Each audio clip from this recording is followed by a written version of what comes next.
오늘 말씀 제목 좀 같이 읽을까요? 시작. 마치 철학관에 그런 나오는 것 같은 한 번 더 읽어봅시다. 시작.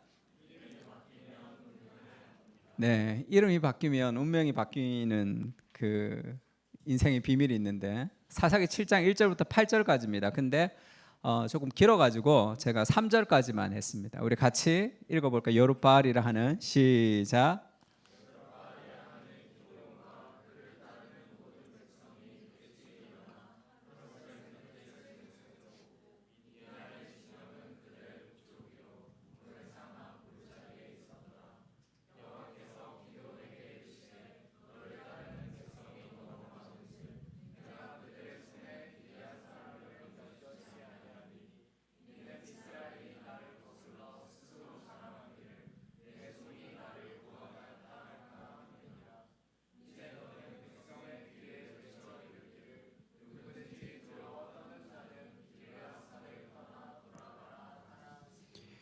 예, 돌아간 백성이 2만 2천 명이요 남은 자가 10,000명이었더라. 우리 기도원에 대해서 계속 공부하고 있는데 그 이름을 바꾸는 거 개명한다 그러죠. 야구 선수들 주로 이제 스포츠 선수들 개명하는데 가지 이유로 개명합니다. 근데 왜 사람들이 개명을 할까요? 이름을 왜 바꿀까요? 뭐 잘 안 되니까 이름을 바꾸겠죠. 그래서 뭐 야구 선수 손아섭이라고 원래 손광민이었는데 이름을 바꾸고 이제 잘 풀렸다. 그래서 이제 야구하다가 잘 안 되면 이름을 바꾸기도 합니다. 근데 왜 이름을 사람들이 바꾸냐는 거죠. 누가 이렇게 철학관인데 이름을 바꾸면 운명이 달라질 수 있을까요? 달라질 수 있대요. 이 철학관 이름이 호명당이에요. 호명당. 좋은 이름을 바꾸는. 근데 왜 사람들이 우리가 보기에는 참 그 미신 같은 일들을 하면서 돈을 많이 주면서 이름을 바꾸냐는 거죠. 인생을 살아보면 어릴 적에는 내가 열심히 노력하면 인생이 뭔가 잘 될 것이라고 생각하는데 살아보면 내가 아무리 노력해도 인생은 안 되거든요. 이건 뭐지? 이 노력으로 인생이 뭔가 되는 것이 아니구나라는 것을 깨닫는 거죠. 그러면 내가 아무리 노력해도 인생이라는 것이 잘 풀리지가 않아. 그러면 무언가 인생이라는 것은 나의 노력 이상의 무언가가 흐르고 있다고 생각을 하기 때문에 사람들이 이름을 바꾸기도 하고 여러 가지 하기도 하죠. 그러니까 뭐 노력한 만큼 되면 노력 열심히 하면 되잖아. 근데 그렇게 인생이 달라지지 않는다는 것을 깨달은 거죠. 그러니까 어떤 무엇이 있다고 생각하니까 그것을 신앙이 없으니까 그 운이라고 어떤 운이 있고 어떤 운명이 있다. 그래서 어떤 인생의 저주를 깨트리는 어떤 무언가가 필요하다고 해서 이름을 바꾸는 거겠죠. 그래서 이런 미신들을 믿는 그런 개념 안에는 인간 안에 있는 어떤 한계가 보여지는 거죠. 인간은 노력으로 뭔가가 되지 않습니다. 그럼 뭐가 인생을 이끌어 가는가? 그게 어떤 운명이 있다 이렇게 믿기 때문에 그렇게 개명하는데 잠언과 전도서의 욥기의 관계에 대해서 한번 설명한 적이 있죠. 제가 예전에 지혜서에 대해서 강의를 한번 하면서 이 전체를 보다가 이 지혜서가 주는 어떤 깊은 은혜가 있죠. 잠언은 하나님의 말씀에 순종하면 잘 되고 하나님의 말씀에 불순종하면 잘 되지 못한다라고 명확하게 나와 있습니다. 근데 전도서를 보면 그게 그런 것도 아니더라는 거예요. 뭐 이상한 악인이 더 잘 될 때가 있고 선한 사람이 안 될 때가 있고 이 잠언에 하나님이 분명하게 말씀하시는 질서가 있는데 인생을 살아보니까 이 질서가 꼬여 있다라는 것을 보는 것이 그게 전도서죠. 교란되어 있다는 질서가. 그러면 인생을 어떻게 살아야 되냐? 욥기를 보면 내 눈에는 꼬여 있는 것 같이 보이지만 보이지 않는 하나님의 손길이 여전히 진행하고 있다라는 것을 알려주는 것이 욥기입니다. 그래서 잠언의 인생만 살아가면 전도서에서 분노하기 시작하죠. 전도서의 인생만 살아가면 다 해봤자 다 소용이 없어 이렇게 얘기합니다.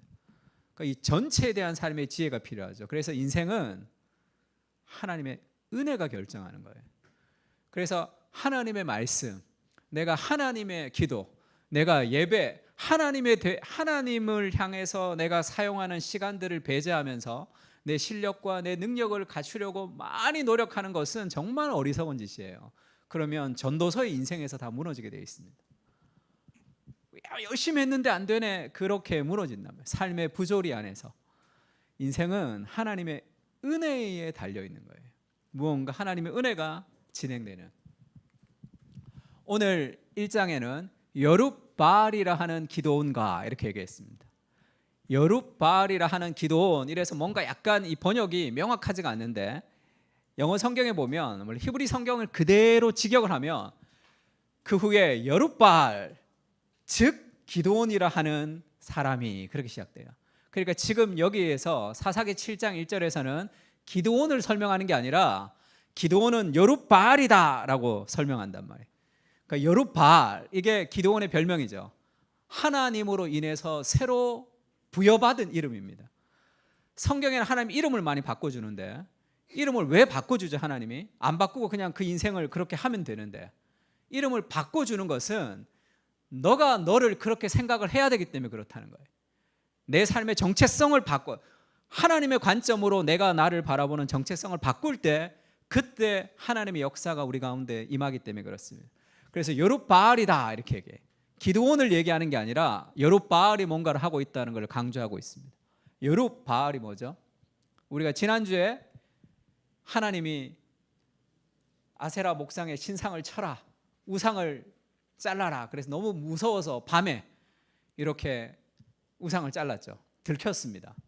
그래서 기드온을 죽이려고 왔는데, 기드온의 아버지가 그렇게 얘기해요. 요아스가, 야, 왜 너희가, 바알도 가만히 있는데, 목 잘린 바알도 가만히 있는데 왜 너희가 그렇게 난리를 치냐? 바알이 정말 신이라면, 그러면 바알이 기드온을 죽일 것이다. 기드온을, 왜냐하면 살아있는 능력이 있다면, 그래서 그거를 좀 지켜보자 이렇게 얘기하죠. 네가 왜 바알을 위하여 다투느냐? 아침까지 죽임을 당하는 바알이 과연 신일진데 그의 제단을 파괴하였은즉 그가 자신을 위해 다툴 것이라. 그러면 우리 아들 죽을 거다. 바알이 직접 살아있는 신이 제단할 거다. 그래서 그날에 기드온을 여룹바알이라 불렀습니다. 이는 바알의 제단을 파괴하였으므로 바알이 그와 더불어 다툴 것이다. 이렇게 여룹바알, 바알과 다퉜다라고 별명이 붙어 이름이 바꿨어요. 이 이름 중에는 그러니까 바알과 더불어 이긴 거죠. 바알의 목을 잘랐는데 바알이 아무것도 못하는, 우상이라는 것이 이렇게 힘이 없는, 그래서 바알과 겨루어 이긴 그런 존재라라는 여룹바알이라고 이름이 불려졌습니다. 근데 원래는 어떤 사람이에요? 이게 우리 연수가 보내준 포도주 틀 사진인데, 여기 숨어가지고 너무 겁나서 여기서 숨어가지고 포도주 틀에서 타작을 했던 인간이잖아. 근데 그가 바알과 더불어 이기는 여룹바알이로 바뀐 거죠. 그래서 여룹바알이라 하는 기드온이 지금 전쟁에 나간다 이렇게 얘기합니다. 이렇게 연약하고 이렇게 힘이 없고 겁이 많은데 하나님이 그의 이름을 여룹바알이라고 바꿔준다. 여룹바알이라고. 이건 누가 이렇게, 제가 재미있어서 가지고 왔는데, 큰 용사여 여호와께서 너와 함께 하시도다를 오늘날로 얘기하면 스마트폰 보면서 지금 게임 막 하고 있는데 아무런 인생의 의미도 없고 인생의 낙도 없이 스마트폰 보면서 침대에서 게임하고 있는데 하나님이 예수님이 나타나셔서 큰 용사여 여호와께서 너와 함께 하시도다, 지금 그런 거랑 비슷하다는 거예요. 어떻게 큰 용사냐? 여기서 숨어가지고 겁나서 지금 포도주 틀 하고 있는데 하나님이 나타나서 그를 큰 용사라 이렇게 얘기하죠. 근데 그게 믿을 수 없는 이유가 뭐죠? 내가 나를 바라보는 데 익숙하거든요. 내 실력, 내 능력, 나의 무엇이 나를 결정하는, 내 한계가 나의 한계 안에 갇혀 있는 거죠. 그 눈을 좀 열어요. 그래서 기드온이 뭐 이렇게 능력 있는 사람이 여룹바알이라고 이름을 불릴 만한 사람이 아닌 거죠. 양털 갖고 막 시험하잖아. 하나님 이렇게 해주세요, 저렇게 해주세요. 그거는 건강한 신앙은 아니라 그랬습니다. 양털로 시험하는 것은 우리가 보기에 합당한 기도는 아니지만 하나님이 그 연약한 그의 기도를 받아주시는 거죠. 하나님이 그를 이해해 주신다 그렇게 얘기했습니다. 그래서 결국은 기드온이 여룻바알이 되는 것은 하나님의 열심히 만들어가는 거예요. 하나님이 우리의 인생을 그렇게 만들어가는 겁니다. 그거를 좀 기억해야 되죠. 이런 좀 형편없는 기도를 하지만 하나님 앞에 내가 믿지 못하니까 그런 기도라도 하는 거잖아요. 그렇게 하나님 앞에 나갈 때 하나님께서 우리의 작은 것들을 격려하신다. 저도 예전에 그 청년부를 맡았을 때 있었는데, 제가 부천에서 청년부를 맡았을 때인데 유치부 전사님이 임신을 했어요. 그래서 유치부를 맡았던 전사님이 임신해서 아이를 낳는다고 한 6개월 정도 자리를 비웠습니다. 그래서 목사님이 저보고 고전사 유치부 설교를 좀 한번 하라 그랬어요. 그래서 저는 한 주만 하면 되는 줄 알았습니다. 한 주만 해서 뭐 설교도 안 했죠. 그때 2002년도였어요. 다 빨간 옷 입고 오라 그래가지고 북치면서 대한민국 그걸 막 계속 불렀어요. 근데 그 다음 주도 한 번 더 하라 그래. 그래서 뭐 설교도 뭐 대충 하고 대한민국만 했어. 그냥 축구 응원. 근데 애들이 계속 오는 거야. 계속 또 오는 거야. 그냥 붉은 악마 같이. 그래서 한 6개월을 했는데 성경대학을 했어요. 여름 성경학교를 할 때였어요. 근데 유치부 성경학교를 내가 해본 적이 없다. 그래서 뭐 선생님들이 대충 준비하고 그냥 둘째 날에 수영장을 가기로 했어요. 수영장 가서 한 뭐 3-4시간 갔다가 오면 이제 되니까 예배 간단하게 드리고, 그래서 점심을 먹고 애들이 수영복을 다 입고 난리가 났어요. 수영장 간다고. 그래서 교회 앞에 바글바글 모여 있는데 번개와 천둥이 치지는 소나기가 막 팍 내리는 거예요. 애들 울고 막 애들 막 울고, 나는 또 뭘 어떻게 해야 될지 모르겠어. 거기서 아 이건 뭐지? 이거 뭐 저렇게 날씨가 좋았는데 이건 뭐지? 그런 생각이 들었어요. 그리고 일단 찬양을 합시다 해서 애들이랑 찬양을 하고 있는데 그 애들이 막 울면서 찬양을 하는데 너무 마음이 아팠어요. 내가 해줄 수 있는 게 없잖아. 유튜브를 맡아서. 그래서 선생님들 보고 본당으로 다 올라가라. 찬양 인도하는 선생님 빼고 다 본당으로 올라가라 그랬어요. 그래서 내가 좀 비를 좀 그치기를 좀 기도합시다. 이거 믿음의 기도인지 뭔지는 모르겠지만 책 보면 주로 이런 게 나온다. 내가 조지 밀러 책 보면 이럴 때 기도하면 비가 멎더라. 그래서 기도합시다. 기도를 했지. 막 선생님들도 막 그렇게 하면 막 사람이 이게 힘이 올라오잖아. 막 기도했는데 비가 억수같이 더 오네 이게 막. 그러니까 기도 힘이 막 떨어지는 거야. 그래서 다 내려가라 그랬어요. 다 내려가라고 나 혼자 있었어 그냥. 하나님 이게 뭡니까 지금 애들한테 뭐 해줄 것도 없고 또 뭐 조지 밀러 책 보면 그런 일이 있던데 지금 이게 뭐냐 내가 선포했더니 비가 더 오고 막 이렇게. 근데 애들이 불렀던 찬양 중에 그때 파란 하늘 무지개 고운 다리 건너서 이런 뭐 황금성이라는 찬양이 있었어요. 그 찬양이 막 들리는 거야. 파란 하늘 무지개. 하나님 파란 하늘을 좀 시커먼 하늘 말고 좀 파란 하늘 좀 보여주십시오. 파란 하늘 무지개를 좀 보여달라고 막 기도했어요. 근데 이게 안 되잖아. 근데 갑자기 그런 생각이 들었습니다. 내가 옥상에 올라가서 비를 맞으면서 기도하면 비가 그칠 수도 있겠다라는 그런 오기가 생겼어요. 그럼 하나님 내가 비 맞으면서 비 그칠 때까지 한번 기도하겠다. 막 올라갔어요. 그래서 옥상 문을 딱 열었는데 잠겨 있는 거야. 이거 뭐지 지금 이게 온갖 게 다 안 되는 거야. 근데 그때 문이 딱 잠겨 있는데 하나님 말씀이 하나 확 스쳐서 지나갔습니다. 네가 땅에서 매면 하늘에서 매일 것이요 네가 땅에서 풀면 하늘에서 풀리리라. 그런 말씀이 이제 내 마음에 갑자기 확 들어왔어요. 그래서 문고리를 잡고 기도했습니다. 그리고 내려갔어요. 기도하고 이제 내려가야 되겠다 해서 딱 내려갔더니 아직 비는 뭐 계속 왔어요. 비는 계속 왔는데 가야 되겠다라는 생각이 들었습니다. 그래서 갑시다 그랬어요. 그러니까 선생님도 비가 오는데 좀 수영장 가는 게 좀 그렇잖아요. 근데 뭐 다른 거 할 것도 없고 가자 그래서 선생님도 같이 가자 그러더라고요. 그러니까 본인도 왜 그랬는지 모르겠대. 그냥 전사님 가자 그래서 갔어요. 그래서 다 갔습니다. 애들 다 데리고 가서 그 수영장 앞에서 표를 끊고 딱 들어가는데 비가 탁 그쳤어요. 내가 워낙 정신도 없고 꼼꼼하지 못해가 몇 명이 갔는지를 모르겠어요. 그래서 가면서 어이구 우리 애들이 숫자를 안 헤아린 거예요. 하나라도 잊어버리고 오면 어떡해. 너무 겁나서 들어갔더니 그 아무 염려가 없는 게 비가 와서 다 나간 거예요.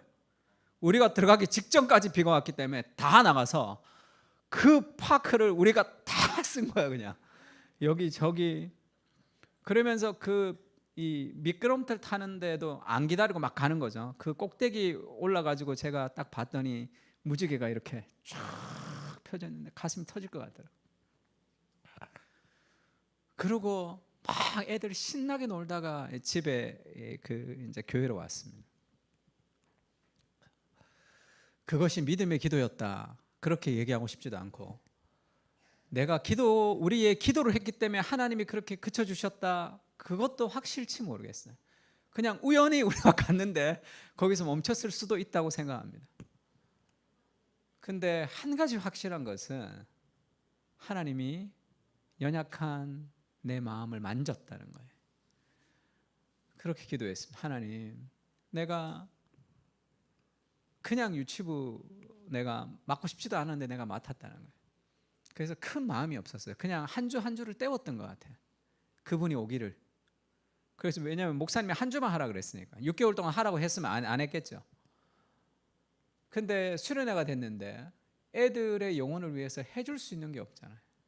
준비된 게 없다면 그게 너무 미안했고, 하나님의 은혜 그래서 지금 여기서 그렇게 울다가 집에 돌아가는 거는 너무 마음이 아팠습니다.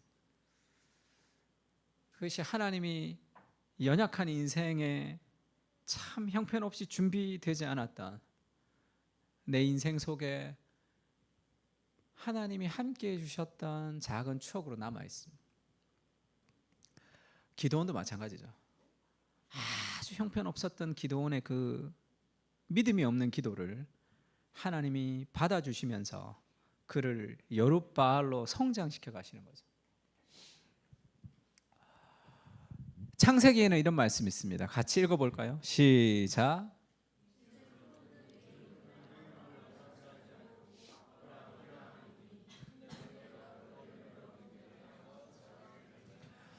하나님이 아브라함에게도 이제 네가 아브람이 아니라 아브라함이다 이렇게 얘기해.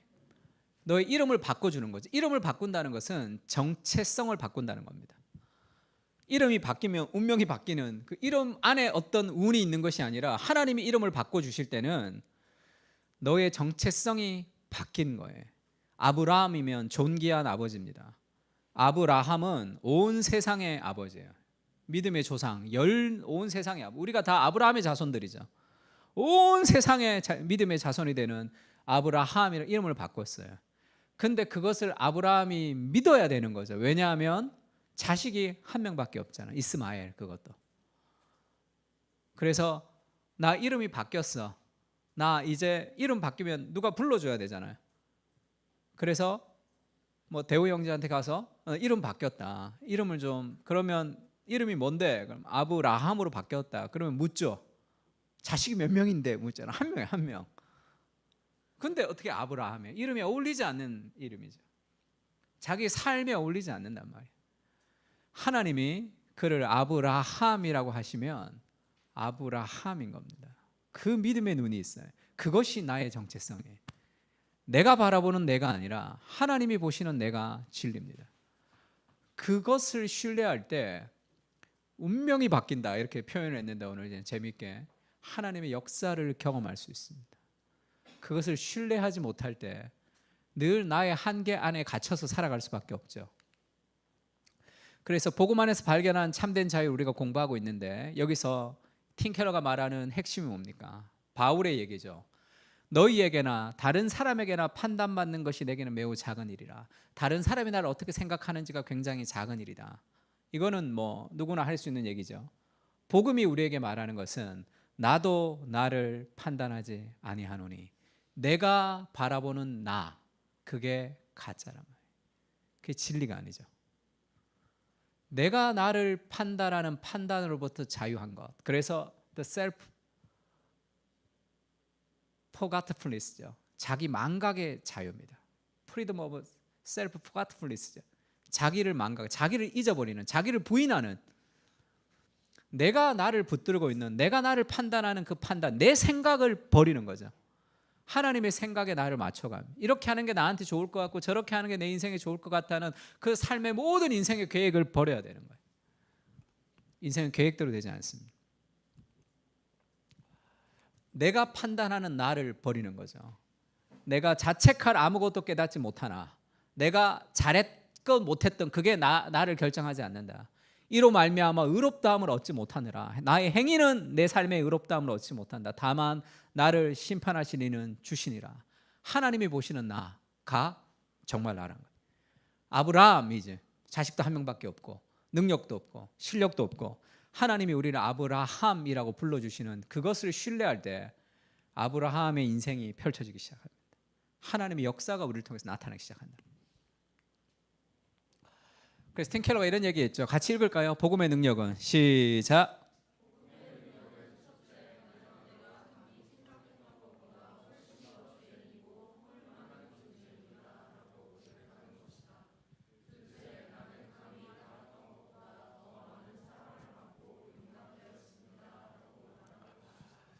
내가 생각하는 것보다 내가 훨씬 더 죄인이라는 것을 깨닫게 해줍니다. 그래서 나를 의지하지 않아요. 나를 신뢰하지 않습니다.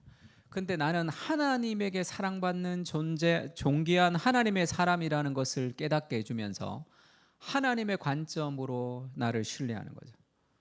그래서 내가 능력이 있고 내가 능력이 없고 거기에 매몰되지 않아요. 나는 하나님이 함께 하시면 모든 것을 할 수 있습니다. 그게 내가 죄인됨을 깨달을 때만 가능한 거죠. 그 하나님의 능력이 우리 삶 가운데 나타나지 않는 이유는 여전히 내가 할 수 있는 뭔가가 있기 때문이라고 붙들고 있는 게 있기 때문에 그래요. 바로가 네가 너를 위하여 대사를 경영하느냐, 그것을 경영하지 마라, 그렇게 얘기해요. 내가 할 수 없다는 절망이 하나님을 의지하게 됩니다.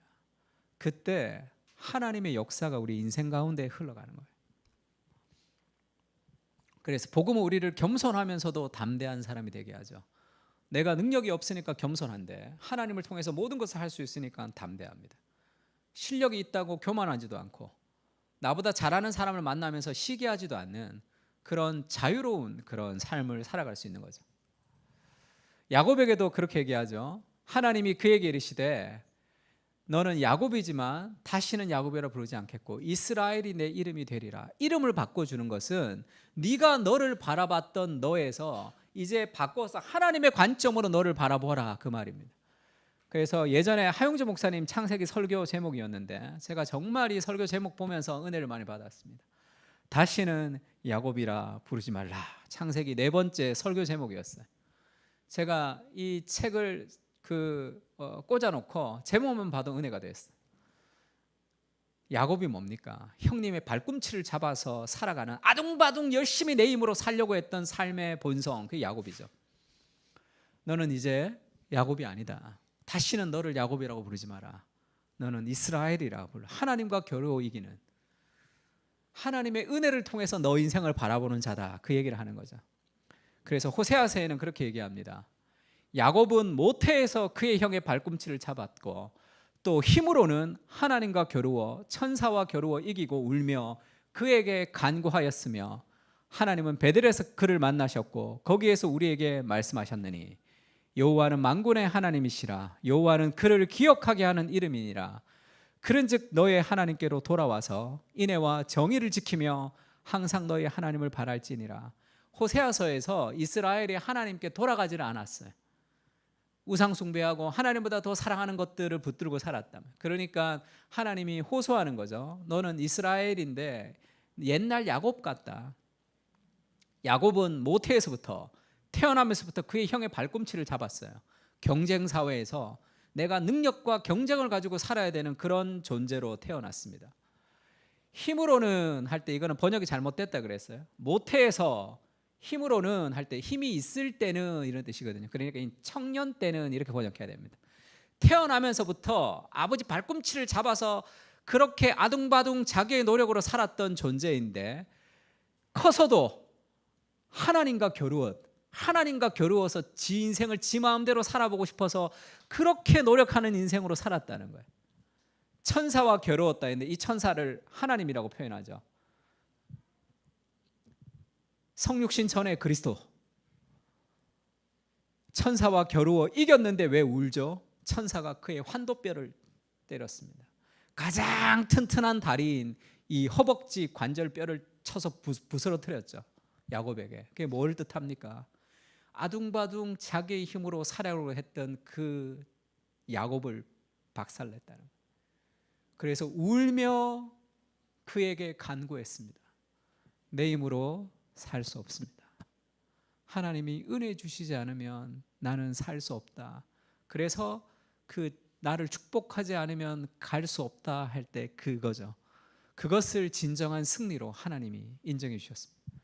정말 끈덕지게 기도해서 하나님을 이겼다 그렇게 해석하면 안 돼요. 그러면 이 종목이 바뀌는 거라 얘기했죠. 씨름하다가 안 돼서 K2로 바꿔가지고 막 격투기로 이렇게 천사가 때리는 그런 현상이 되니까 야곱이 완전히 무너졌어요. 근데 그것을 이겼다 얘기하죠. 그것이 승리하는 거예요. 야곱은 세상의 방식대로 신앙생활을 한 거예요.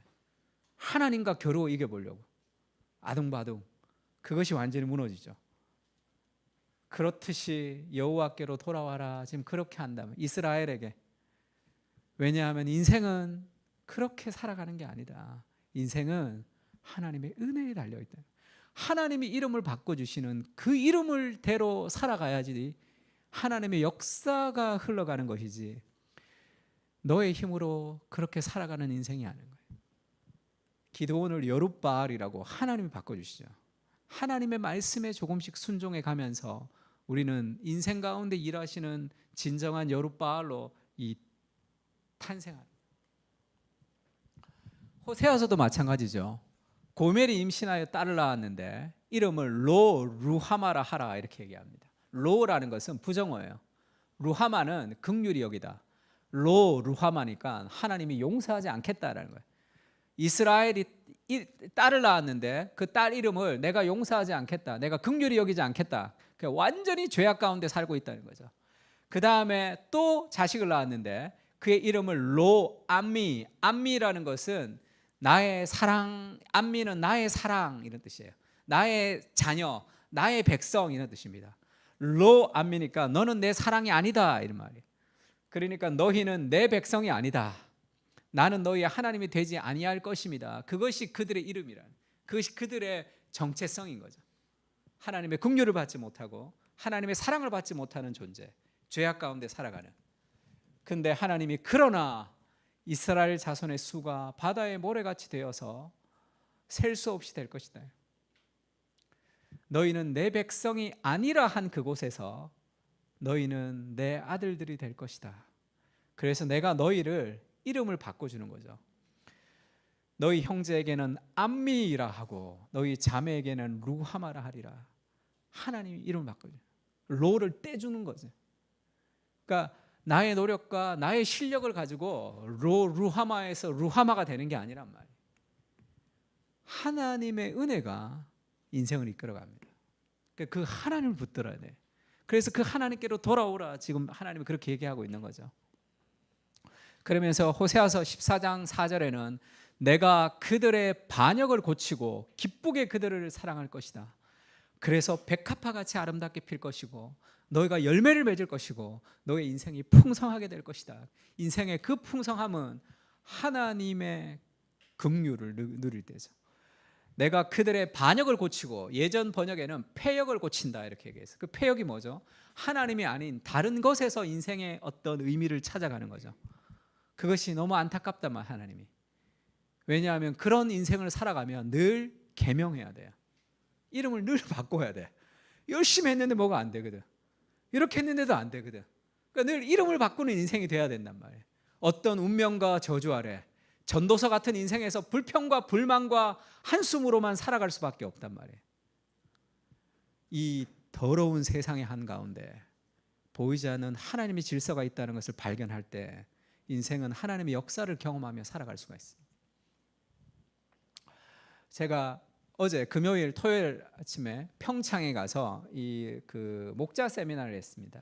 이 지구촌 교회 목자 세미나를 했는데 목자들 한 200명이 오셨어요.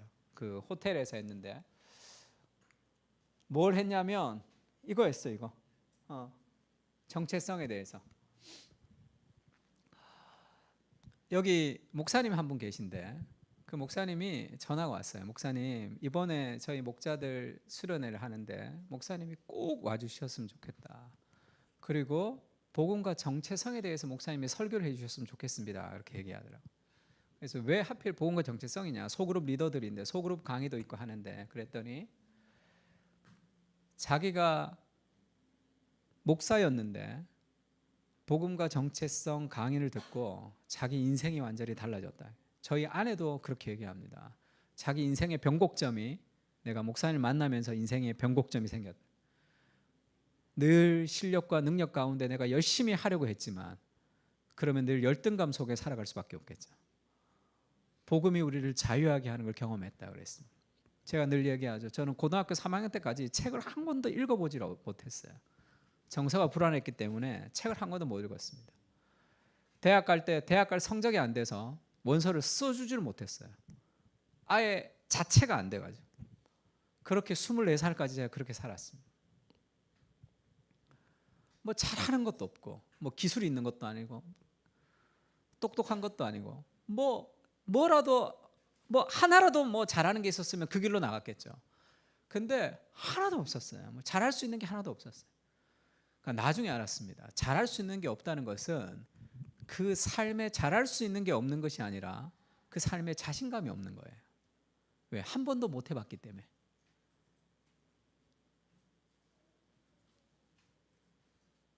예수를 만나고 내 안에 어떤 하나님 주시는 새로운 갈망이 있어요. 저는 복음이 저희 이름을 바꿔줬다고 생각해요. 저는 삼류 인생을 그냥 살아야 된다고 생각했어요. 아무것도 못하니까. 어릴 적부터 한 번도 공부를 잘해본 적도 없고 뭔가를 잘한다는 얘기를 들어본 적이 없었기 때문에 아무것도 못하는 그냥 삼류 인생으로 그렇게 살아가야 되나 보다 생각했습니다. 복음을 만났더니 예수님이 내 인생을 그렇게 귀하고 가치 있는 존재로, 내가 이때까지 나를 잘못 알았다는 걸 알았어요. 내 안에 엄청난 열정이 있다는 걸 그때 처음 알았습니다. 한 번도 뭘 끝까지 해본 적이 없어요. 넌 인내가 없다, 넌 끈기가 없다, 뭐 온갖 얘기만 듣고 살았습니다. 근데 뭐를 하고 싶다는 말보다 더 정확한 표현은 뭔가를 해드리고 싶었습니다. 나를 위해서 인생을 들이신 그리스도 앞에 내가 이렇게 인생을 살아서는 안 되겠다. 뭔가를 좀 해드리고 싶었어요.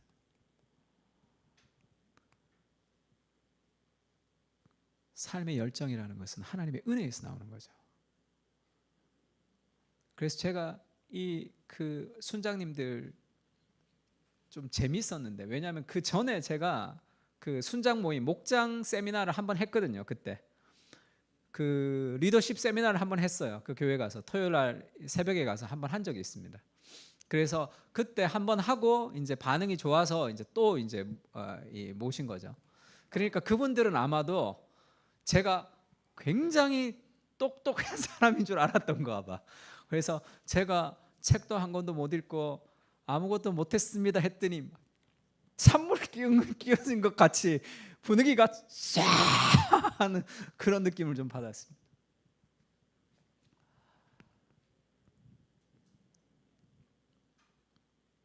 하나님의 은혜가 우리를 이끌어가는 거죠. 우리 인생에서 하나님의 능력이 나타날, 내가 아무것도 할 수 없는 존재라는 것을 깨닫는 거죠.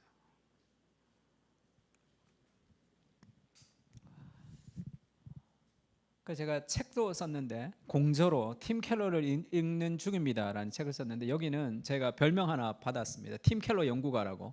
전 지금 팀 켈러 연구가라고 불려요. 그래서 하나님이 저한테 주신 새로운 이름이다 생각하고 있습니다.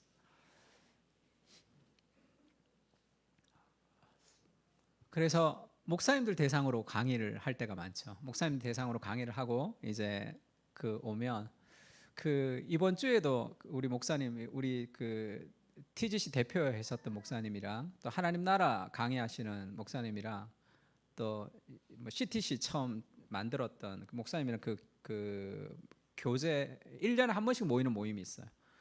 그 어떤 목사님의 신학교 강의를 좀 나눠서 했습니다. 그래서 그때 강의했던 사람들끼리 모여서 1년에 한 번씩 이제 좀 교제하는 그런 시간이 있어요. 그다음 목사님은 어떻게 그 예수 믿게 되었어요? 얘기가 나와서 제가 내 얘기를 조금 했더니 깜짝 놀라는 거예요. 지금은 목회자들 대상으로 강의할 때가 있는데 제가 강의하고 나서 같이 기도할 때가 있죠. 같이 기도할 때가 되면 깊은 곳에서부터 어떤 그 복합적인 감정이 막 솟구쳐 올 때가 있어요. 그래서 어느 사회 보시는 목사님이 그러시더라고요.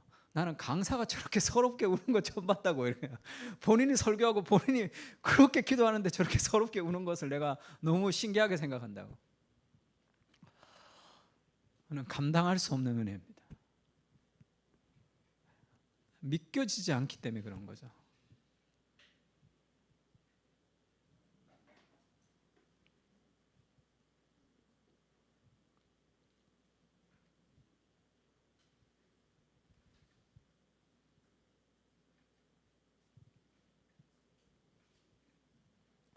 그래서 늘 고백합니다. 하나님, 나는 무엇이며 내 집은 무엇이가 한데 주께서 이런 은혜를 나에게 베풀어 주십니까? 그게 다윗의 고백이죠.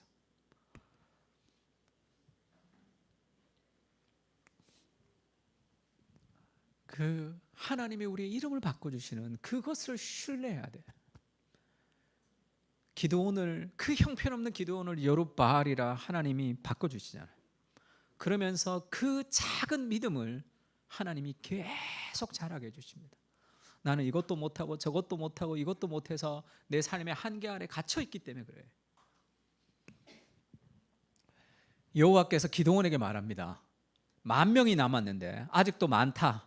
3만 명에서 2만 명 돌려보냈는데 아직도 많다는 거예요. 그러면서 따로 세우고 물을 먹는 사람을 이렇게 해서 하나님이 300명을 남겼어요. 300명. 그래서 물을 먹을 때 물을 이렇게 개처럼 머리를 박고 이렇게 마시는 사람이 있고, 그 다음에 물을 이렇게 손으로 떠서 먹은 사람이 있었습니다. 손으로 떠서 먹는 그런 주도 면밀한 300명을 하나님이 뽑았다 이렇게도 얘기하는 사람도 있지만 그럴 가능성은 잘 없어요. 왜냐하면 하나님은 아주 신앙이 좋은 사람을 뽑는 게 아니고 지금 숫자를 줄이는 데 목적이 있기 때문에 아마도 이렇게 먹는 사람이 많고 머리를 박고 먹는 사람이 300명이었으면 그 사람들 택했을 거예요. 지금 여기서는 아주 훌륭한 신앙의 300을 뽑는 게 아니라 숫자를 줄이는 거죠. 왜요? 인간의 능력이 아닌 하나님의 능력으로 이루시는 구원을 확신해야 되거든요.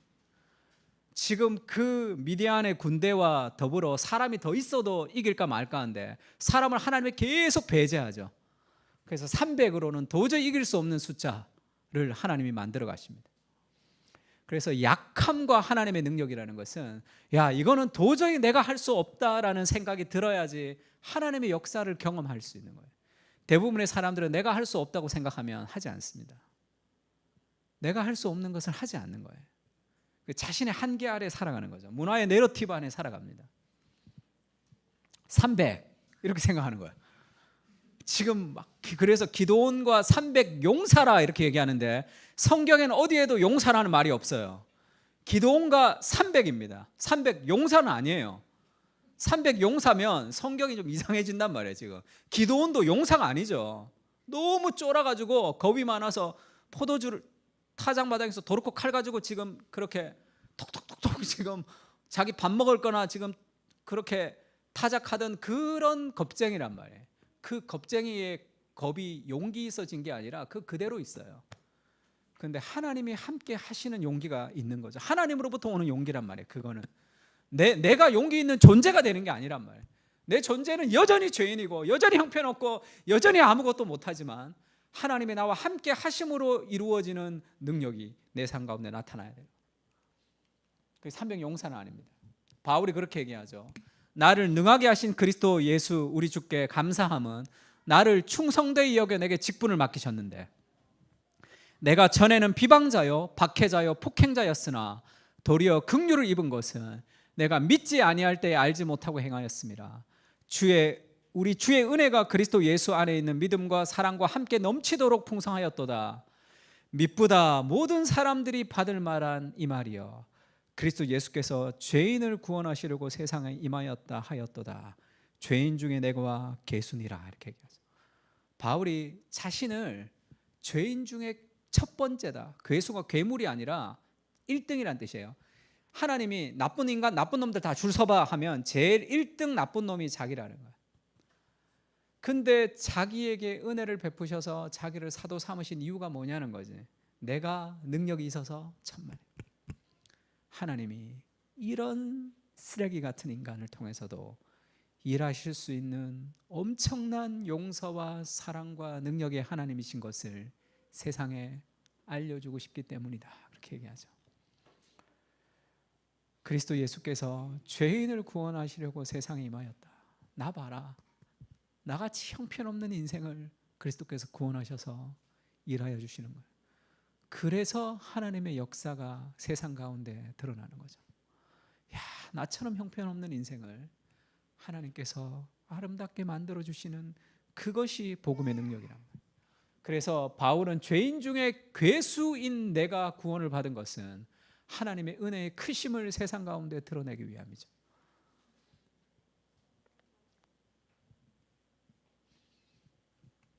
그러면서 하나님이 300명을 남겼으니까 기드온이 어떻게 했어요? 마음이 더 힘들잖아.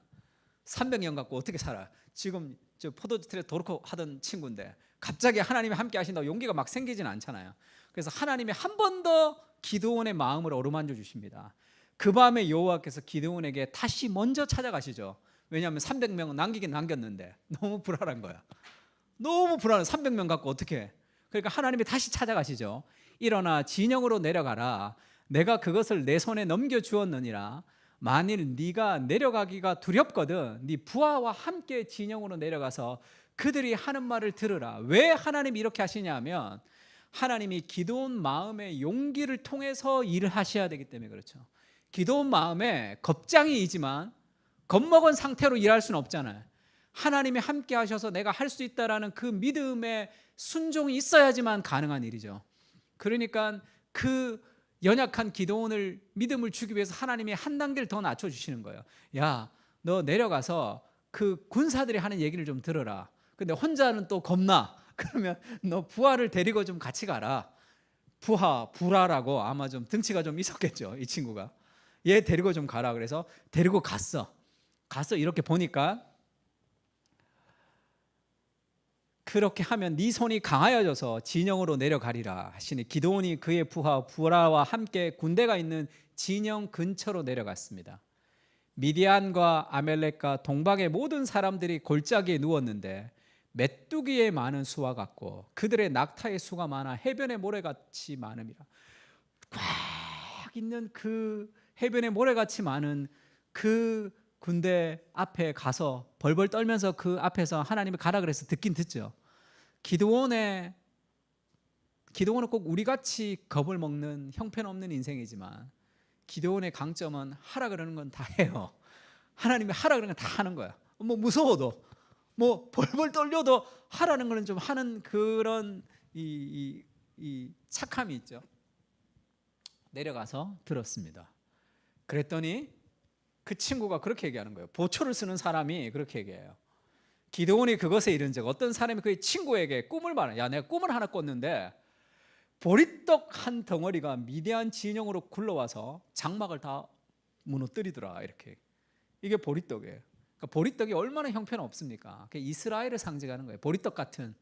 근데 꿈에 보리떡이 막 굴러와서 이스라엘의 자기 미디안 텐트를 다 박살내더라. 이렇게 꿈을 얘기했어. 그랬더니 그 옆에 있는 친구가 대답하되 이르되 이는 다른 것이 아니라 이스라엘 사람 요아스의 아들 기드온의 칼이라. 하나님이 미디안과 그 모든 진영을 그의 손에 넘겨주셨더라 하면서 둘이 벌벌 떨고 있는 거야. 많은 숫자가 있지만 걔네들이 지금 그렇게 얘기를 하는 걸 들었다는 거야. 그러니까 얘들 벌벌 떨고 있네. 라합이 어떻게 얘기합니까? 이스라엘이 정탐꾼이 갔더니 하나님은 상천하지의 하나님이라 우리가 하나님의 역사를 듣고 이미 두려워하고 있다 이렇게 얘기하죠. 그들의 속에 두려움이 임했다는 걸 알았습니다. 두려움은 숫자에서 나오는 게 아니죠. 그래서 기드온이 용기를 얻었습니다. 기드온이 그 꿈과 해몽하는 말을 듣고 경배하며 하나님을 경배했죠. 하나님 함께 하시는구나. 이스라엘 진영으로 돌아와 이르되 일어나라. 여호와께서 미디안과 그 모든 진영을 너희 손에 넘겨주셨느니라. 여기서 일어나라 라는 말은 사람들을 일어나라 하는 말도 있지만 동시에 시편에 보면 이런 말씀이 있죠. 천만인이 나를 애워사 진친다 하더라도 나는 두려워하지 아니하리라. 여호와여 일어나소서. 이렇게 얘기해요. 일어나라 라는 말은 하나님 일어나소서와 같이 쓰이는 거예요. 이게 무슨 말이냐면 원래 이스라엘의 진에는 이 성막 하나님의 법궤가 이 중간에 있는 거예요. 이 중심에 하나님이 있습니다. 그 다음에 전쟁을 하러 나갈 때는 이 비키고 여기 있는 성막의 법궤가 먼저 나가요. 먼저 나가서 따라간단 말이에요. 하나님의 법궤가 먼저 나가죠. 그때 일어나소서라는 것은 하나님의 법궤를 제사장이 들고 일어난다는 거예요. 하나님이 먼저 가시고 우리가 뒤따라 간다는 그런 의미가 있습니다. 일어나라. 그건 뭐예요? 여호와께서 먼저 가고 계시다. 우리가 그 하나님의 전쟁을 경험하는 거죠. 그래서 하나님이 함께 하신다는 확신이 생기면 용기가 생기고 용기가 생기면 지혜가 생깁니다. 그 다음에 어떻게 전쟁하라고 하나님이 알려주지 않았어요. 기드온이 아이디어를 냅니다. 횃불을 항아리 안에 담아가지고 나팔을 들어라. 전쟁을 하는데 무기가 없어요. 횃불을 항아리에 들고 300명을 세 떼로 나눕니다. 그러면 자기가 먼저 가서 내가 나팔을 불 때 같이 불어라. 횃불을 항아리에 둔 것은 숨기는 거죠. 항아리에 횃불 안에 있으니까 이게 불이 안 보인단 말이야. 그렇게 해서 진을 그 근처까지 딱 가요. 자기가 들었던 그 정도까지 갑니다. 그리고 너희는 내가 보고 하는 대로 하라 이렇게 얘기해요. 내가 나팔을 불 때 같이 소리를 지르면 된다. 그러면서 이경초에 밤 10시부터 2시 사이에 가죠. 이건 다 기드온의 머리에서 나오는 겁니다. 하나님이 함께 하실 때 인생은 용기가 생기고 그때 지혜도 능력도 다 오는 거예요. 내 삶에서 하나님이 함께 하심을 경험할 때 인생의 수많은 한계를 뛰어넘습니다. 노력하지 않아도 하나님이 함께 하시면 된다는 것이 아니라 하나님이 함께 하시면 어마어마한 노력들이 내 삶 가운데서 나타나게 되는 거예요. 그래서 무언가를 준비하는 게 아닌가 하나님이 함께 하심을 경험하는 것이 인생을 가장 멀리 가장 지혜롭게 살아가는 방식입니다. 제가 어제도 둘째 날 아침에 소그룹 강의를 해야 되는데 밤에 자는데 이거 좀 바꿨으면 좋겠다는 생각이 좀 들었어요. 왜냐하면 하나하나를 가르치는 게 조금 복잡할 것 같기도 하고 그 다음에 야외까지 와서 막 공부하듯이 성경을 배우는 게 조금 마음이 불편했어요. 새벽에 일어나서 기도하는데 하나님이 어떤 마음을 주셨어요. 제가 토요일마다 칼럼을 이렇게 국민일보 겨자씨 칼럼을 쓰는데 그 칼럼 아침에 나온 걸 딱 봤더니 갈등을 통해서 갈등은 하나님의 성숙으로 초대하는 초대장이라는 게 나왔어요. 소그룹에 대한 얘기거든요. 제가 그거를 벌써 한 석 주 전에 쓰기 때문에 뭘 썼는지도 모르겠어요. 그래서 그게 딱 나와서 요 얘기를 좀 하면 되겠다. 소그룹 리더들한테 그 생각이 딱 들자마자 기도하는데 막 생각이 들어왔어요. 그래서 다 고쳤어요. 다 고쳐서 강의하러 갔더니 PPT가 안 되네. 갑자기. 그러니까 어제 강의는 만약에 내가 어제 강의를 준비했으면 그건 아무것도 못하는 거예요. PPT 보면서 막 해야 되는데 아침에 내가 급하게 만들었기 때문에 PPT가 없어도 괜찮은 거죠. 잘 말씀을 잘 전하고 왔습니다.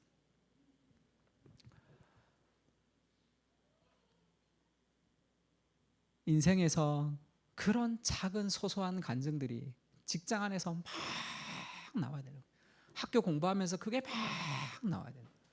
내가 열심히 공부해서 내가 열심히 성적을 받는 게 아니고 내가 열심히 공부해서 직장 가운데 일하는 게 아니라 하나님이 함께 하실 때 온갖 아이디어들은 다 나타나게 되어 있습니다. 그 용기가 생겨야 지혜가 생기는 거죠. 그래서 기드온이 막 지혜가 생깁니다. 그러면서 그 바로 앞에 밤 10시에서 2시까지 자면서 교대하는 그 시간에 갑자기 나팔을 불고 항아리를 깨니까 나팔을 불게 전쟁이 시작되고 하늘을 깨니까 꽉 깨지면서 뭔가가 지금 터지고 뭔가 지금 이렇게 적군들이 들어와서 우리를 막 이렇게 때리고 부시고 한다는 그런 느낌이 들죠. 근데 갑자기 자다가 나왔더니 횃불이 확 보이니까 그 캄캄한 밤에 서로가 서로를 찔러 죽인 거예요. 그러면서 그 많던 미디안이 다 서로가 죽고 도망가는 거죠. 300명 가지고 나머지 도망가는 사람들만 잡으면 되는 그런 하나님의 역사를 만들어내는 거죠.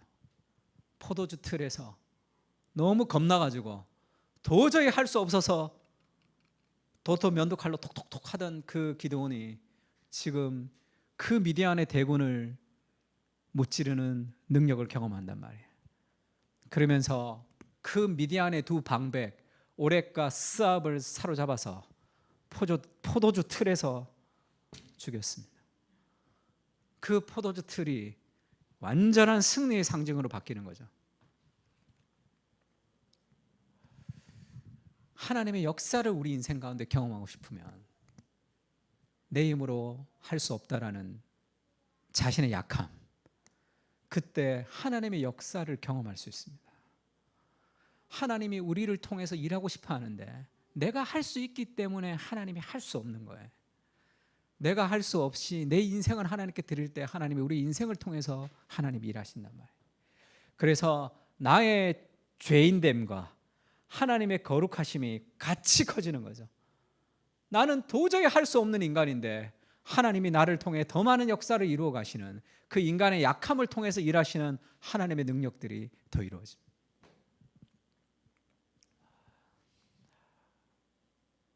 히브리서에 보면 모세가 그런 얘기를 해요.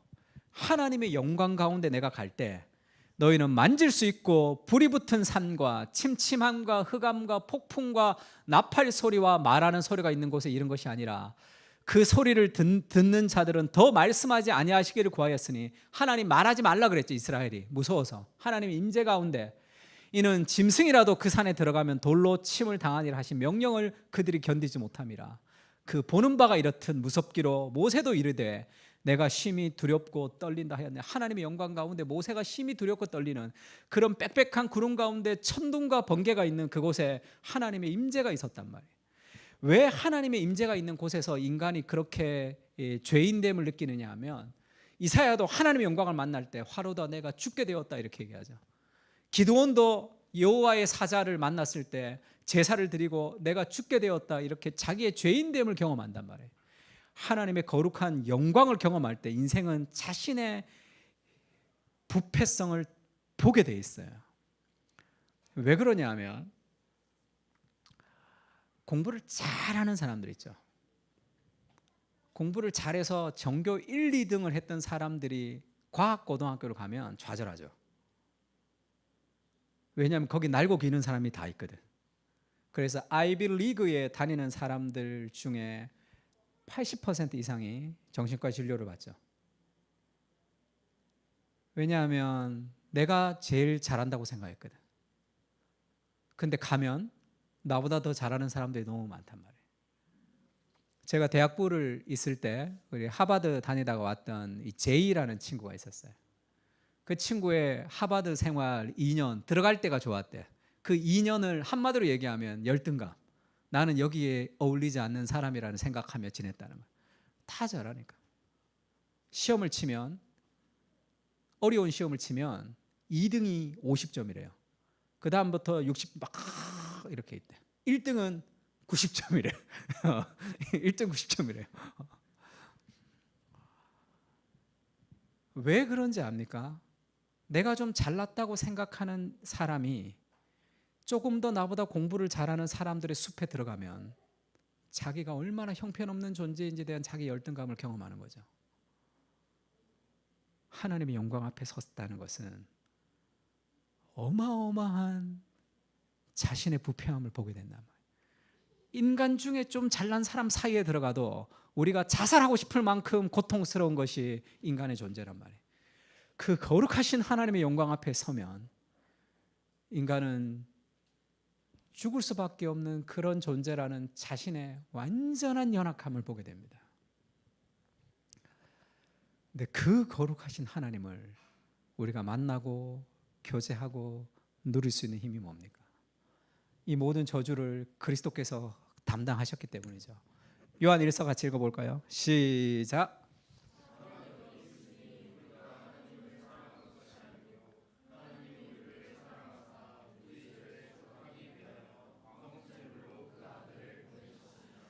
나의 존재가 하나님 앞에 정말로 죄인됨, 죽을 수밖에 없는 형편없는 이 인생인데 그 모든 두려움과 저주를 그리스도께서 다 가져가셨죠. 그래서 우리가 하나님과 교제하는 엄청난 능력을 소유하게 됐죠. 그리스도를 통해서 우리가 그 능력을 소유하게 됐습니다. 그러니까 그 은혜의 감격이 얼마나 큰 거예요. 나는 하나님 앞에 설 수도 없는 죄인인데 하나님을 아버지라 부르는 하나님의 자녀가 되었다는 그리스도의 일로 통해서, 그리스도의 죽음을 통해서 우리에게 그 풍성한 은혜를 하나님 우리에게 약속하신 거죠. 그래서 나는 아무것도 못하는 존재이지만 모든 것을 할 수 있는 능력이 있는 존재가 되는 거죠. 인생에서 하나님의 역사를 경험하고 싶은, 정말 운명이 바뀌는 것 같이 인생의 참된 변화를 경험하려면 하나님이 불러주시는 내 이름을 신뢰해야 돼요. 너는 왕같은 제사장이라. 너는 목숨보다도 귀중한 하나님의 사람이라. 하나님의 은혜가 우리를 이끌어가는 거예요. 인생은 실력과 능력이 인생을 좌우하는 게 아니라 하나님의 은혜가 인생을 좌우합니다. 그 은혜 아래 있을 때 내 실력과 나의 능력이 다 사용되는 거예요. 그런 기도원을 여룻바알로 바꿔주시는 그 하나님의 열심, 우리의 연약한 믿음을 그렇게 만들어 가시는 그 하나님의 은혜가 우리 가운데 늘 넘치기를 같이 기도하고 소망했으면 좋겠습니다. 우리 찬양 같이 할까요? 우리 지지난주 불렀던 찬양인데 우리 가사 너무 좋죠. 가사, 이 찬양 제목이 주는 완전합니다. 주여 우리는 연약합니다. 우린 오늘을 힘겨워합니다. 이것을 힘들어하지 않는 존재로 만들려고 노력하는 것은 다 의미가 없습니다. 주뜻 이루며 살기에는 부족합니다. 우리는 연약합니다. 이 모습 그대로 우리가 우리를 인정하는 거죠. 주여 우리는 넘어집니다. 오늘 하루 또 실수합니다. 주의 긍휼을 구하는 죄인입니다. 우린 주만 바라봅니다. 한없는 주님의 은혜가 온 세상 가운데 넘치는 거죠. 그때 깨닫게 된다면 가릴 수 없는 주의 영광. 가사 너무 좋죠. 하나님의 영광을 가릴 수 없는 거예요. 너무 선명하고 너무 분명하게 하나님의 영광 가운데 우리 가운데 등장하시거든요. 온 땅 위에 충만합니다. 주님만이 길이 오니 우리는 그 길을 따라갑니다. 그날에 우리를 통해 이루실 주는 완전합니다. 내 삶의 한계에 집중하지 말고 우리를 여룻바알로 만들어주시는 그 하나님의 열심에 기대며 살아가면 좋겠습니다. 같이 찬양할까요? 이제는 우리 주 예수 그리스도의 은혜와 하나님 아버지의 무한하신 사랑과 성령님의 교통하시는 은사가 연약한 죄인이지만 하나님의 사랑을 받는 하나님의 자녀임을 확신하며 겸손하며 담대하게 하나님의 능력을 우리의 인생 가운데 경험하고 살아가기를 다짐하고 돌아가는 사랑하는 그 사랑교회 교인들 머리 위에 이제로부터 영원까지 함께 계실지어다. 아멘.